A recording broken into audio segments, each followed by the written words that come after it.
Bonjour à tous et bienvenue dans cette deuxième formation qui vous est offerte en tant que membre du site lesnouveauxentrepreneurs.com. Cette formation va vous aider à fidéliser vos clients. Donc cette formation, elle s'adresse essentiellement à toutes les personnes qui ont suivi la formation Devenir incontournable. C'est la première formation qui vous avait été offerte, vous l'avez reçue il y a à peu près une semaine. Et je vous conseille, si vous n'avez pas suivi cette formation, devenir incontournable dans votre domaine, d'arrêter tout de suite cette deuxième formation, d'aller sur la formation devenir incontournable pour la suivre. Elle dure à peu près 40 minutes, de bien voir tous les principes qui vous sont enseignés et de revenir sur cette formation plus tard. Cette formation, elle est également pour tous les entrepreneurs qui veulent développer leur business et toutes les personnes qui souhaitent vendre plus de produits plus facilement. Donc c'est vraiment les bénéfices que vous allez obtenir en suivant cette formation. Je vais vous donner plein de conseils pour développer votre business et vendre plus de produits plus facilement.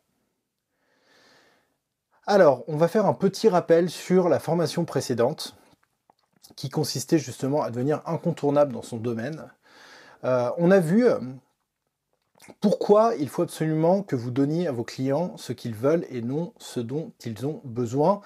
Je ne sais pas si vous vous en souvenez, mais je vous ai dit qu'il y avait une nuance entre ce que les personnes veulent et ce dont ils ont besoin, et surtout qu'il va être plus facile de vendre quelque chose à quelqu'un qui veut quelque chose plutôt que quelqu'un qui a besoin. J'avais pris l'exemple, je crois, il me semble, de quelqu'un qui avait besoin de faire une diète, qui était un petit peu en surpoids, et pourtant qui voulait par-dessus tout passer du bon temps, et donc qui n'était pas disposé à acheter des produits qui lui offraient une solution pour mincir et pour retrouver un bon niveau de santé. C'était pas son besoin qui était prédominant chez lui, ce qui était prédominant, c'était son envie. Il avait envie de continuer à passer des bons moments. Et donc voilà, c'était plus facile de lui vendre des repas, c'était plus facile de lui vendre des restaurants que de lui vendre des programmes d'amincissement. Nous avons vu également, on a étudié quel argument vous devez mettre en avant dans votre communication avec vos clients pour leur faire acheter vos produits plus facilement. Et c'est à ce moment-là où on en avait vu que pour savoir quel argument mettre en avant, il fallait mettre en place un sondage, il fallait poser des questions à vos clients.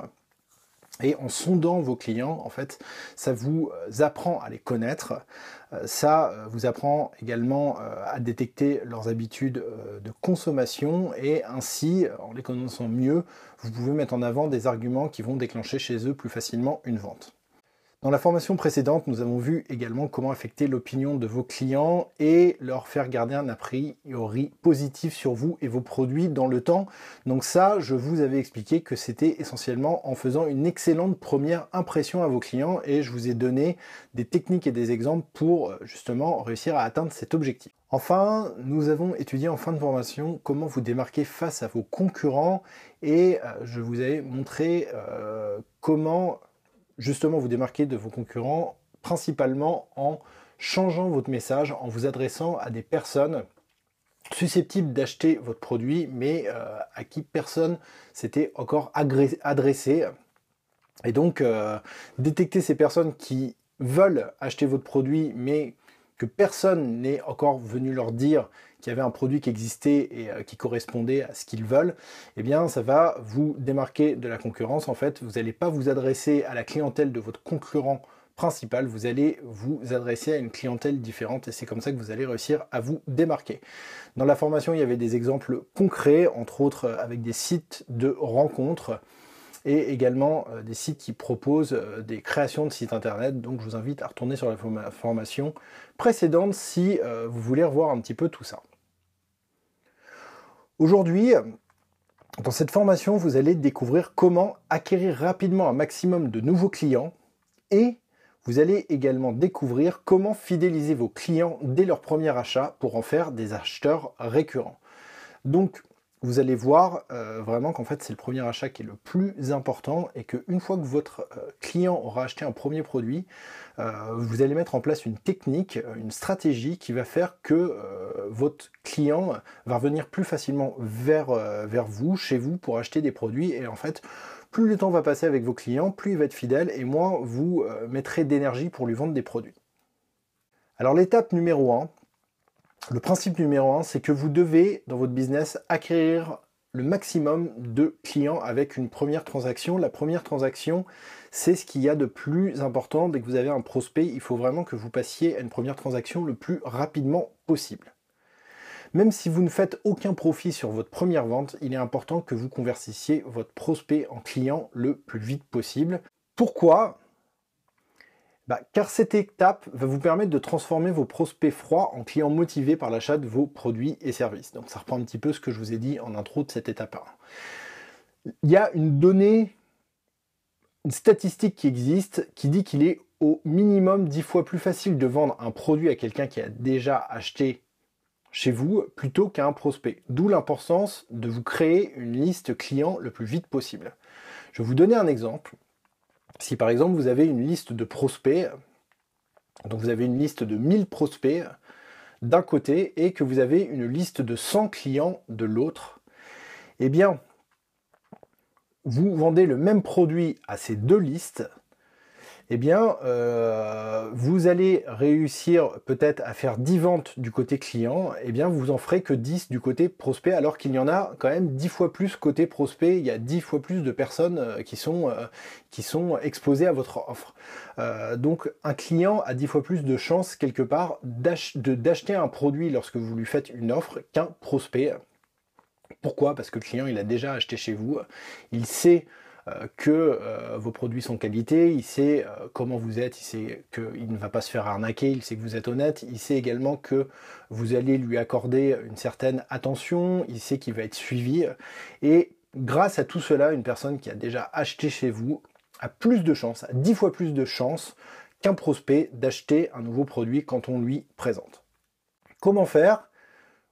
Vous devez obtenir les coordonnées de vos clients potentiels afin de pouvoir reprendre contact avec eux dans le temps. Donc là, on est vraiment à l'étape de prospection.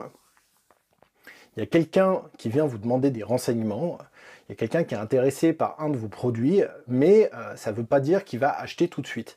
Et le fait qu'il n'achète pas tout de suite le produit dès la première prise de contact, ça ne veut pas dire non plus que l'affaire est terminée.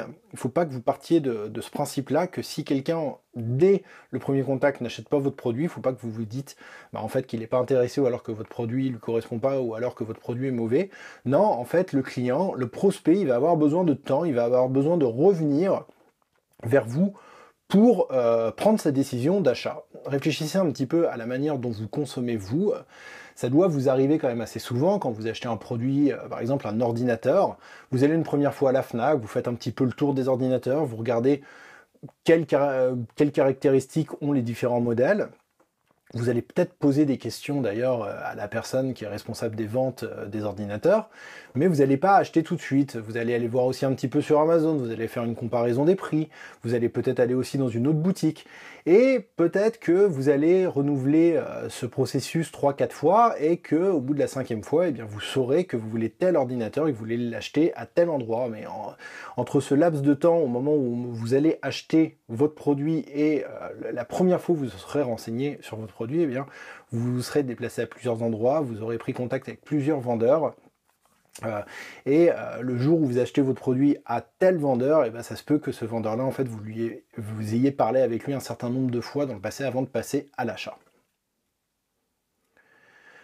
Donc, proposer contre le nom, l'adresse email et ou le numéro de téléphone, parce que vous pouvez prendre les deux de vos prospects, vous pouvez facilement donc récupérer leurs coordonnées en leur proposant un tirage au sort offrant un produit gratuit, une ou des vidéos d'information. Donc c'est exactement ce processus que je mets en place sur les nouveaux entrepreneurs, mais je le fais de manière un peu douce parce que j'explique également qu'en s'abonnant à la newsletter, il y a des formations, mais il y a également des articles qui arrivent, et il y a des bonus. Vous pouvez également proposer en échange du contact de votre prospect un e-book, un guide, une documentation.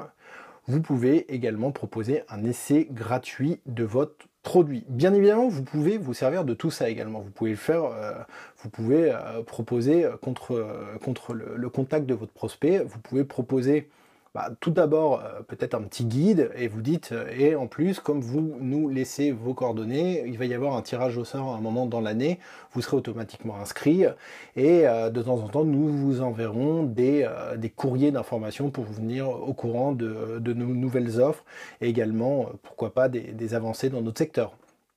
Donc, vous pouvez vraiment proposer tout ça contre les coordonnées de votre prospect. C'est vraiment la chose la plus importante. Ça va vous permettre de faire en sorte que votre prospect ne disparaisse pas dans la nature alors que vous l'aviez devant vous.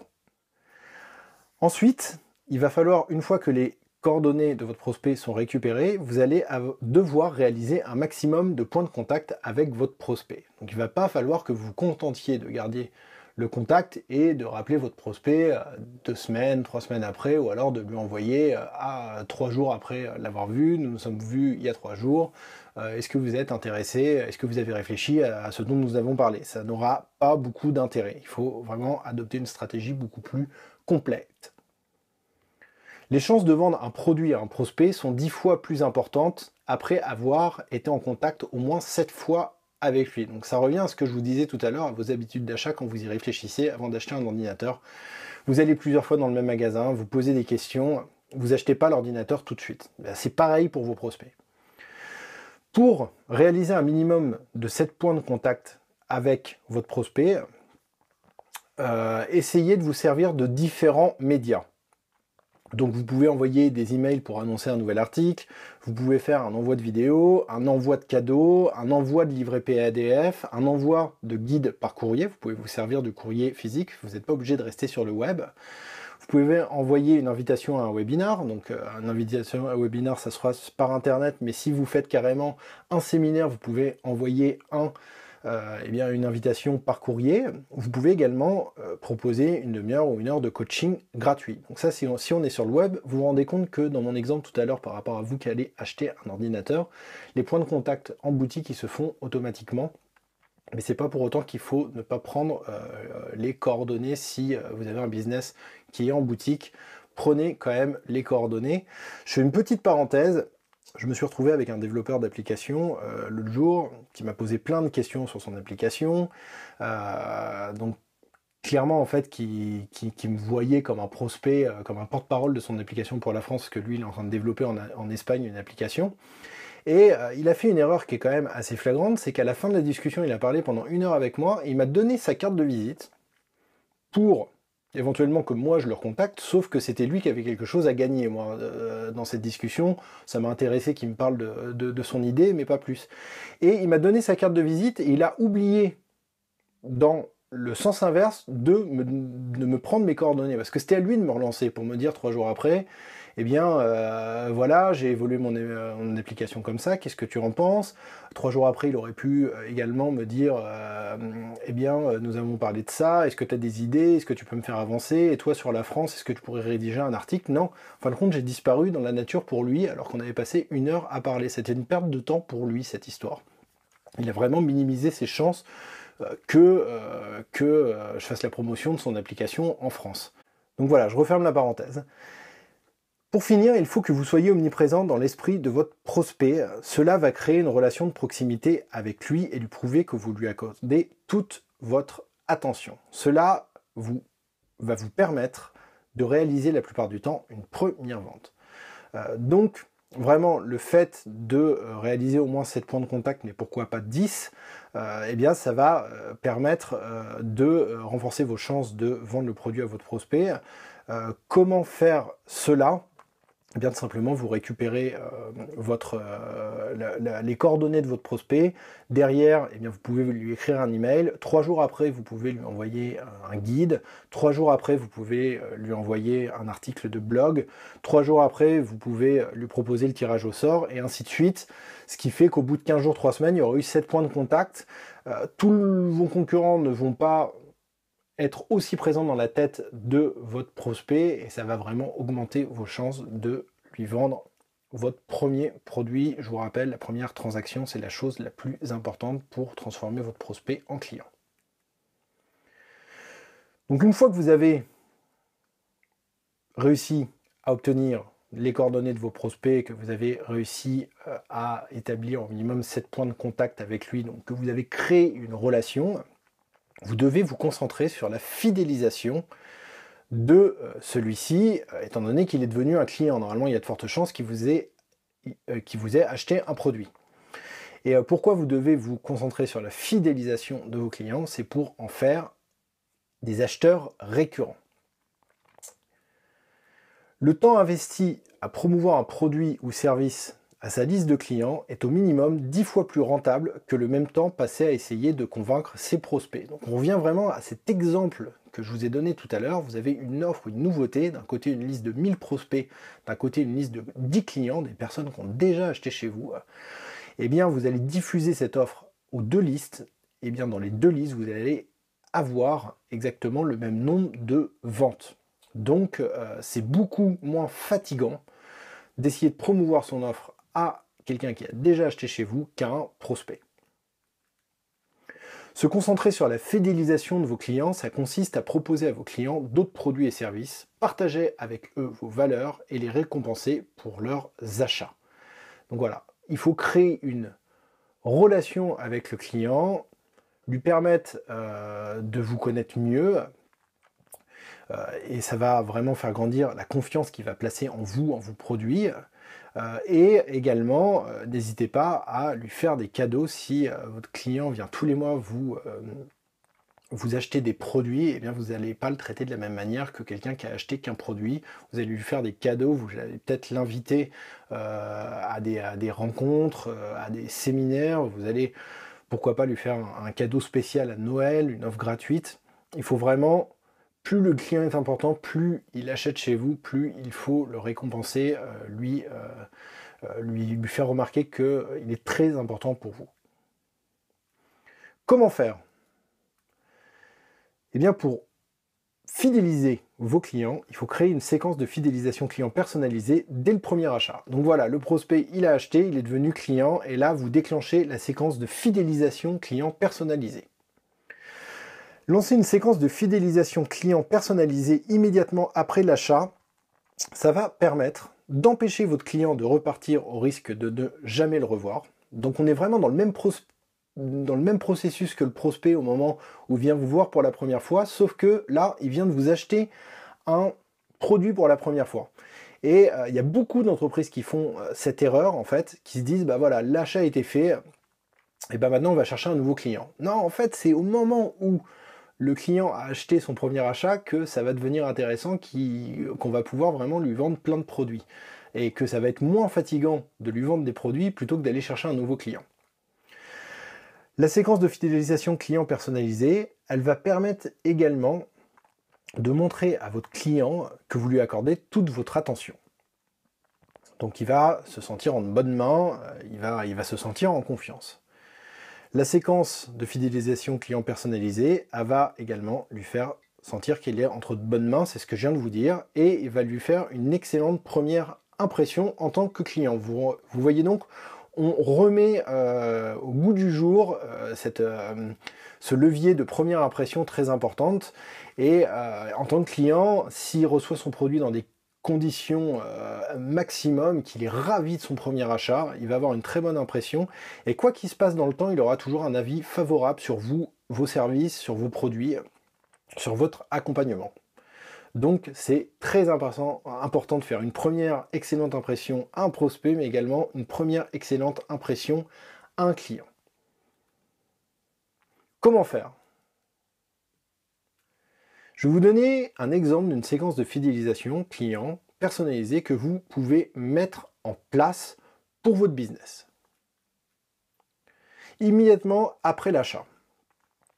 Donc là, c'est si on est sur le web, vous allez rediriger votre client vers une page de remerciement. Donc au moment où il a cliqué sur acheter, il se retrouve sur une page de remerciement où il a le récapitulatif de l'achat qu'il vient de faire, et on va lui faire un premier cadeau, c'est pour créer un effet de surprise. Donc là déjà, on va se démarquer un petit peu par rapport déjà d'une à la concurrence, mais en plus on va marquer un petit peu l'esprit de notre client, il va être satisfait, ça va être déjà une très très bonne première impression, il va se dire non seulement j'ai acheté un cadeau, mais en plus j'ai acheté un produit, mais en plus on me fait un cadeau d'entrée de jeu, donc ça va être un événement marquant dans son esprit. Et également, tout de suite après, vous allez lui envoyer également un mail de confirmation de sa commande avec le rappel du bonus. Si votre client n'a pas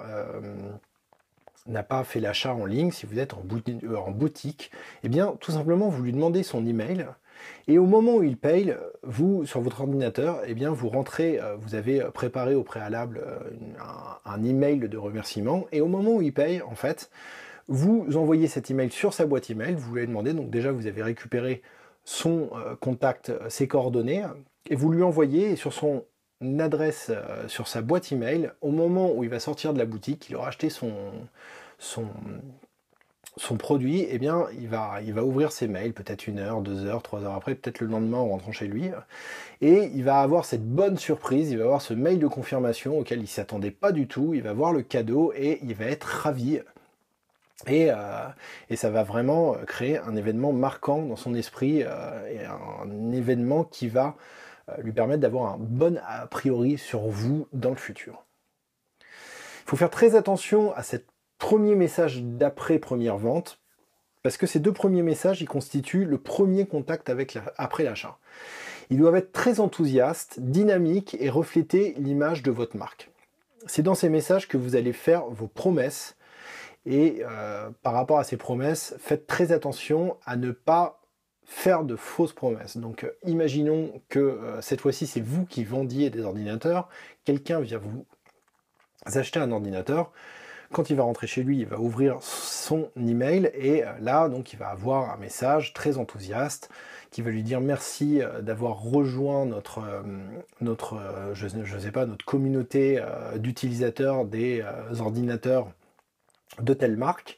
Donc là, vous allez donner toutes vos valeurs, que vous prêtez une attention toute particulière à la qualité de vos ordinateurs, à la fabrication, que vous êtes en respect avec l'environnement, que vous faites tout ce qu'il faut pour que l'utilisateur soit accompagné dans le temps, c'est-à-dire que s'il a un problème, il peut vous joindre à tel numéro de téléphone, que vous avez une hotline qui est ouverte 24 heures sur 24.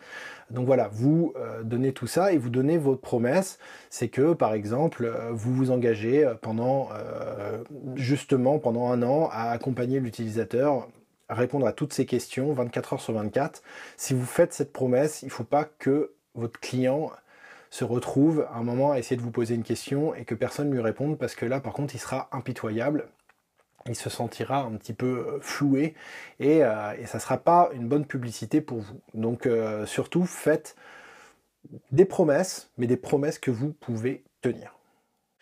Ensuite, dans votre séquence de fidélisation client personnalisée, vous pouvez faire tous les 3 jours, vous pouvez envoyer une invitation pour un coaching personnel gratuit. Par exemple, si vous êtes dans le domaine de l'information du coaching, vous pouvez également... Donc ensuite 3 jours, donc ça fera 6 jours, envoyez un deuxième bonus qui est le complément du premier. Donc si votre client a eu un premier cadeau, eh bien, envoyez la deuxième partie, mais il faut vraiment que vous ne l'ayez pas prévenu précédemment à la réception de deuxième bonus pour recréer un effet de surprise. Un deuxième effet de surprise pour amplifier l'effet de surprise et pour vraiment que votre client soit ravi. Vous pouvez également, dans la semaine ou les 15 jours qui suivent l'achat de son produit, vous pouvez demander un retour par email sur le produit et sur les services qui l'entourent. Ça va vous permettre de créer un point de contact et également ça va vous permettre d'avoir des données très intéressantes sur votre produit pour savoir ce que vous devez garder, ce que vous devez peut-être supprimer dans le produit. En gros, ça va être des retours qui vont vous permettre d'améliorer votre produit et de proposer un produit toujours meilleur à la vente. Vous pouvez également continuer à envoyer vos newsletters, de la documentation pratique, des tutoriels, l'actualité de votre secteur d'activité à votre client. Donc vous pouvez faire ça par exemple toutes les semaines, ça va entretenir une relation et ça va faire en sorte que votre client va toujours, vous allez être toujours dans l'esprit de votre client. Quand vous organisez des événements, eh bien vous pouvez envoyer des invitations, ça va faire de votre client quelqu'un de privilégié et ça va lui plaire. Vous pouvez également envoyer des conseils, des recommandations de livres à lire. Vous pouvez faire une sélection. Là ensuite, c'est votre imagination qui est en jeu, donc essayez de réfléchir à tous les moyens que vous pouvez mettre en œuvre pour contacter votre client et lui apporter de la valeur et créer cet effet de surprise qui va constamment être surpris par l'attention que vous lui portez alors qu'il n'a rien demandé, et mettre en place cette stratégie va vraiment payer. Si il a besoin d'acheter quelque chose de nouveau, il pensera automatiquement à vous. Grâce à tous ces points de contact, votre client se sentira toujours très bien accompagné et il saura que s'il a une question, vous serez toujours là pour lui répondre. On arrive à la fin de cette formation et donc je vais vous présenter une petite conclusion. Ce qui est très important, c'est de faire de chacun de vos clients quelqu'un d'extrêmement ravi du produit que vous lui avez vendu et du service que vous apportez autour de ce produit. Il est important de faire en sorte que chacun de vos clients ait envie de parler de vous à tous leurs contacts professionnels. Quand un client se sent important et écouté, il revient plus facilement acheter de nouveaux produits. Ça, c'est un peu le message que je vous ai dit pendant toute la formation. Et vraiment, il est important de bien noter cette phrase et de la garder quelque part devant votre bureau, là où vous travaillez, et que vous la lisiez limite tous les jours. C'est vraiment la base de la fidélisation client. Communiquer avec chacun de vos clients de façon personnalisée et individualisée vous permettra d'atteindre cet objectif. Donc là, c'est le dernier petit conseil de la formation. Quand vous vous adressez à vos clients, faites en sorte qu'il ait la sensation que vous vous adressez à lui personnellement. Que ce soit par email ou par courrier, ne faites pas un courrier qui commence par mes très chers clients ou alors bonjour à vous tous. Non. Essayez d'appeler votre client par son prénom. Essayez de parler de lui, de tourner vos phrases de manière à ce qu'il sente que vous vous adressez à lui particulièrement. C'est très important pour que toute cette séquence de fidélisation client personnalisée fonctionne. Donc voilà, c'est réellement la fin de cette formation. Je vous invite peut-être à la revoir et à mettre en place toutes les étapes dont on vient de parler et vraiment à les répéter dans le temps. C'est une stratégie qui fonctionne très très bien.